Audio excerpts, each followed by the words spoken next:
Sales tax requirements change constantly. If that wasn't enough of a headache, QuickBooks can't always keep up with the changes.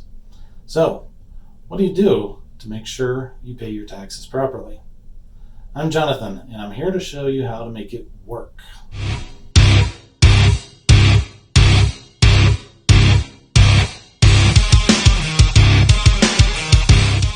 Alright, now for the controversial one, the GRT workaround, or the sales tax workaround if you're not in New Mexico.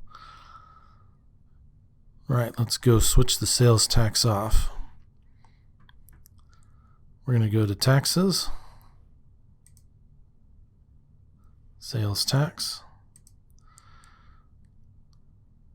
and up here on the right, Sales Tax Settings.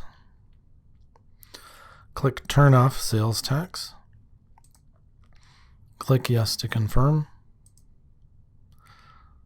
And you're not quite done, but it gives you this starting screen again. Now we need to go and create a new item called Sales Tax. So let's go to the gear icon. Under Lists, All Lists, Products and Services, and add new.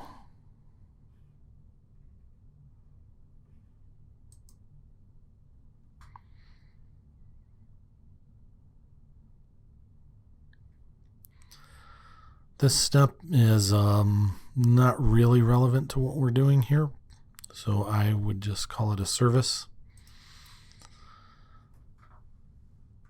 And what we're going to do is called a sales tax. That's the name that's going to show up on your invoice. And you need to put something in here. I usually put $1 just so there's something there. And then you need to point it to an account. We're going to create a new liability account called sales tax payable. If you type that in, the only option you're going to have here is add sales tax payable. Go ahead and click that. Let's fill these in. Sales tax payable is not an income account. It is an expense account. Or no, I'm sorry, it's not an expense account. It's an other current liability.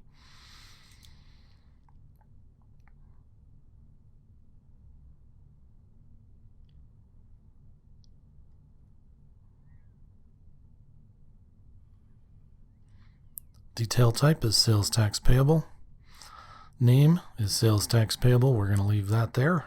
And everything else is optional. I'm going to click Save and Close. And now we're back in the new product or service. And we're going to click Save and Close there. So collect sales tax by using the line item on the invoice.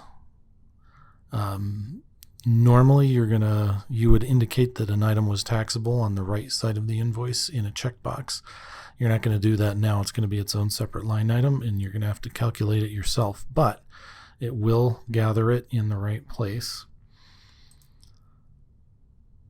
And then you will want to remit sales tax in your usual manner and record it by manually entering an expense each month.